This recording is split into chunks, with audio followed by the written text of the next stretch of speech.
Hi everyone, this is Maverick Pua, the chemistry guru. Now in this video, we want to go through sketching the titration curve of an amino acid. Alright, let us use an example to illustrate sketching the titration curve of this amino acid. If I want to sketch the titration curve when 20 cm cube of 0.1 mole per dm cube of this amino acid, alanine, at pH 1 is titrated against the same concentration, 0.1 mole per dm cube of a strong base, sodium hydroxide. So given the pKa values for alanine is pKa1 it is 2.34, pKa2 it will be 9.69. So there are a few things that we will need to handle first before we sketch this titration curve. So let us run through the concepts. Now the first thing that we will need to do is to assign the pKa values for the amino acid. Now alanine it is here. It is given by this structure, NH2. This is my alpha carbon, CH, bonded to this R group. For alanine, the R group, it is a methyl group, CH3. This is my alpha acid group, COOH group. So I know that I have two functional groups that can be acidic or alkali. This COOH group, obviously it is acidic. This NH2 group, obviously this is a base. So if I have two pKa values for this amino acid, pKa1, which is 2.34, clearly this is in acidic region, right? Because it is pKa value less than 7. So I know that the pKa value of 2.34 should be assigned to the alpha acid. So let me write this in. The pKa for acid group should be pKa1, which will be 2.34. Now, of course, pKa2, which is 9.69, this is in the alkaline region, so it should be assigned to the amine functional group. So this guy, pKa value should be pKa2, the value should be 9.69. Now the first one, it is easy, assigning the pKa values. The next thing we want to do is, if I have this amino acid, I'm putting this amino acid in a solution which is pH equals to 1. So what would this amino acid exist as? Or what is the dominant species of this amino acid in pH equal to 1? Alright, so the next thing that we want to do is to deduce when I throw this amino acid into a solution pH equals to 1, then what would it exist as?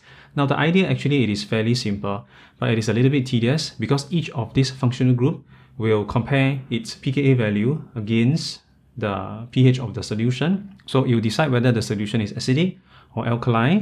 Then depending on its functional group, then it will respond accordingly. So what we will have to do is we will have to go through the functional group part by part. So let us run this through.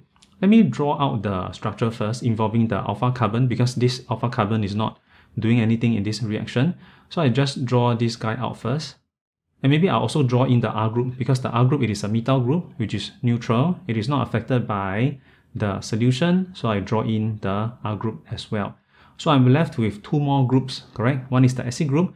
The other one, it is an amine group, which might respond to pH equals to 1. So let's run this through. Now, if I look at the alpha acid first, its pKa value, it is 2.34. So if you ask this acid group to swim inside a solution which is pH equals to 1, the solution is acidic with respect to the alpha acid. So if the alpha acid thinks that the solution is acidic with respect to itself, then as an acid functional group, it doesn't do anything. It just remain as COOH group. Now, if the solution is alkali with respect to the acid group, then you will respond by reacting with the OH minus in the solution. But in this case, because the solution is acidic, pH is equals to 1, which is a lower pH value as compared to its pKa. The solution is acidic with respect to the alpha acid, so the alpha acid will stay put. It will just remain as COOH group. So this guy will remain as a COOH group. Now how about the amine functional group? Now amine pKa value, it is 9.69. So if you ask this amine to swim in a solution which is pH equals to 1, the solution clearly it is acidic with respect to the amine. Now amine, because it is a base, right? So it will be able to respond to an acidic solution. So what it can do is it will react with H plus in the solution to give me NH3 plus. So it will exist in this form, NH3 plus. So what this means is at pH equals to 1, my amino acid alanine will exist in this form.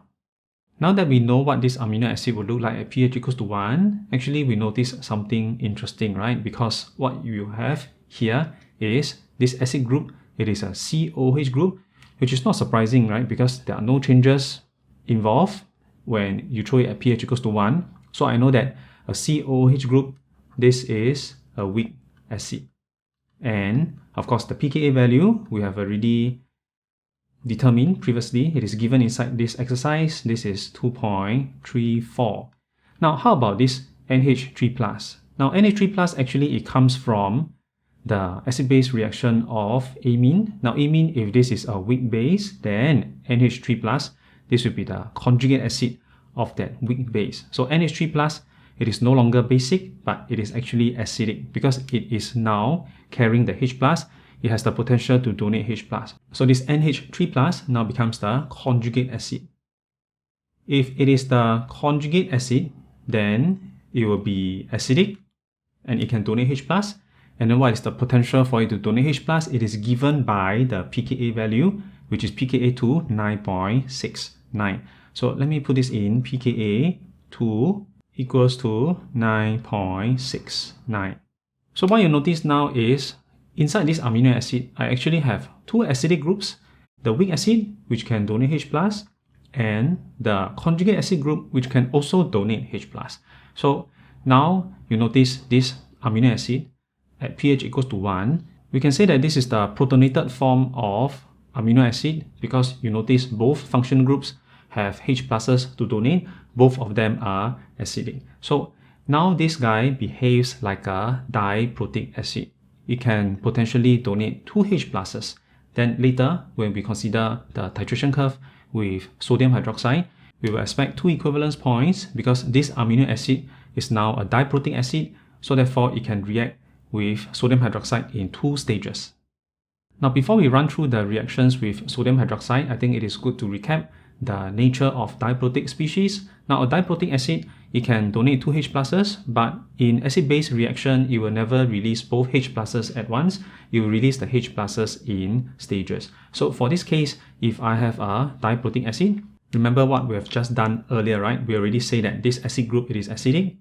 So this NH3+, it is the conjugate acid, it is also acidic. So now this amino acid, it is diprotic acid, it can donate 2 H pluses. Now when it reacts with sodium hydroxide, which of these functional groups will react with sodium hydroxide first? Now this is very easy. What we do is we just look at the pKa value, we see which acid is more acidic. The stronger acid would react with the sodium hydroxide first, and then the weaker acid will react later. Of course, comparing pKa value, the smaller the pKa value, the more acidic it will be. So in this case, the alpha acid group, it has a smaller pKa value. So therefore, this guy, it is the stronger acid and it will react first. Alright, so we have this here. Because this alpha acid, it has the smaller pKa value. So therefore, it is the stronger acid. It will react with sodium hydroxide first. So if I consider the conjugate acid, the pKa value, it is a bigger value. So the NH3+, it is a weaker acid and it will react in the second reaction. Now what is important is when we have the reaction with sodium hydroxide in stages, this reaction will occur first. That means involving the alpha acid and sodium hydroxide. And this reaction will have to go to completion first before the second reaction involving the conjugate acid would take place. So at the end of this reaction, and this is a distinct reaction, we will have a distinct equivalence point. And then after that, I'll have a second reaction, which is involving this guy with sodium hydroxide. At the end of this second reaction, there's also a distinct equivalence point. That is why when we do titration curve involving diprotic species, we would have 2 distinct equivalence points because we have 2 distinct acid-base reactions. Alright, so the 2 reactions with sodium hydroxide is written here. Remember, the first reaction that takes place must be involving the stronger acid, which is my alpha acid. The pKa value, it is 2.34. So the reaction will be here involving this alpha acid with OH minus to give me the conjugate base COO minus and water. Now remember, this NH3+, it is not taking part in the reaction. So this NH3+ stays exactly the same and then it is unchanged in reaction 1. So let me call this species at the beginning A, and then the product form at the end of reaction 1, I call this B. Now, the second reaction takes place involving B, which is now the turn for this NH3+ to take part in the reaction, right? Because the pKa value is 9.69. This is the weaker acid. and then it will be its turn to take part in the reaction with sodium hydroxide. So this NH3 plus will react with OH minus to give me NH2 and water. And you notice this reaction, which is the second reaction, will be converting this guy to the deprotonated form of my amino acid. So again, in terms of species, what we will label is, if I call this B, then let me call this C. Now again, the concept which is very important is these two reactions are distinct. So reaction 1 involving the stronger acid will start first, reaction 2 will stay put, and reaction 2 will not start until reaction 1 has ended and it goes to completion. There will be a distinct equivalence point. Then reaction 2 involving the weaker acid will start and then it will go to completion. And at the end of the second reaction, there will also be a distinct equivalence point. So up till now, let us, based on the information that we have so far, we try to fill up some information inside this titration curve. Now, a titration curve that we are plotting will be the pH of the solution against the volume of the titrant, in this case, which is sodium hydroxide. So I know that I have two distinct reactions. So this will be reaction 1, where I'm converting A to B. Now the equivalence volume will be 20 cm3 because the concentration of sodium hydroxide is the same as the concentration of the amino acid, which is 0.1 mole per dm cube. Volume of the amino acid, it is 20 cm3. So therefore, the volume of NaOH required to neutralize each reaction will also be 20 cm3. So VEQ will be 20 cm3. The first VEQ is 20 cm3. Convert A to B in reaction 1. Then I need another 20 cm3 to convert B to C in the second reaction. So therefore, the second VEQ will be 40 cm3. Now, I also know that the initial pH of the solution is given at pH equals to 1. And usually when we sketch titration curve, we will need this pH equals to 7, which marks the neutral point. Now, basically, this is what we have so far. But what we want to at least keep in mind is, you notice at 0 VEQ, I will have 100% A. And at the first VEQ, which is the conversion of A to B, so at the first VEQ, I will have 100% B, which is the product of reaction 1. Then, this is the second reaction, convert B to C. So at 40 cm3, this will be 100% C. Now the next thing we want to do is we want to deduce the buffer region in reaction number 1 and reaction number 2. So basically what we are trying to say is, if I look back at the titration curve, during this reaction, reaction 1, we actually have a buffer. And then during reaction 2, we also have a buffer. But let us use reaction 1 to illustrate, which is fairly simple. Now remember, at the beginning of the reaction, I have 100% A. Then at the end of reaction 1, I have 100% B. So therefore, what happens during this reaction is I must have a mixture of A plus B. Some of the A that is being left and some of the B that is being formed. So during reaction 1, I'll have a mixture of A and B. Now what is this A and B? So let us talk about this idea. Now, if I want to deduce the buffer region during reaction 1, between 0 to 20 cm3, which is the first reaction, I have a mixture of A and B. Now, what's the mixture of A and B? Now, A is this structure, the protonated form of amino acid. B will just be the conjugate base of this weak acid, of this COOH functional group. So if I have a mixture of a weak acid and conjugate base, this is my buffer solution, right? Because a buffer, it is a mixture of a weak acid and conjugate base. So what this means is, this is a buffer. And if I sketch titration curve, buffer region, it is particularly interesting because I want the maximum buffering capacity. It is a very good point for us to plot for a titration curve. Now, the maximum buffering capacity, pH will be pKa 1, because in this case, A is the one that is acting as the acid, which is the alpha acid group. So therefore, I'll use the pKa value of the alpha acid, 2.34. pH equals to pKa 1, 2.34. Volume is at half equivalence, which is 10 cm3.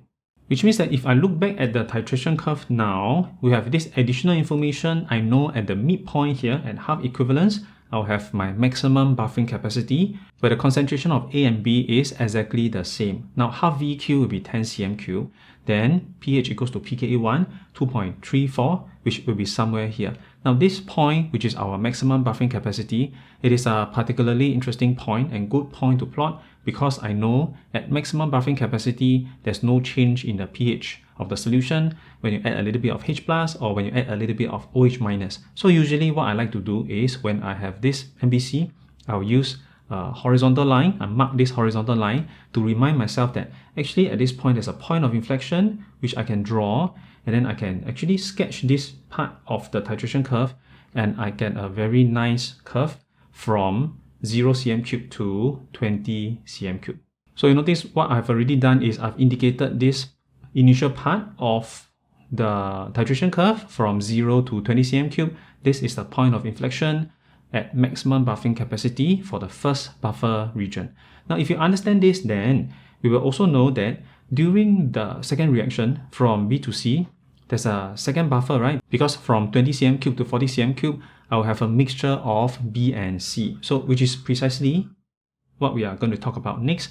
If I want to deduce the second buffer region in the second reaction between 20 to 40 cm cube, I will have a mixture of B and C, which is also a buffer region. Now the acid will be this NH3+, and the conjugate base will be this NH2.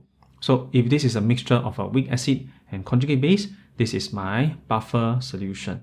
And in terms of the pKa value that I should be using the pKa value for the acid, which is NH3+, the pKa value should be pKa2 9.69.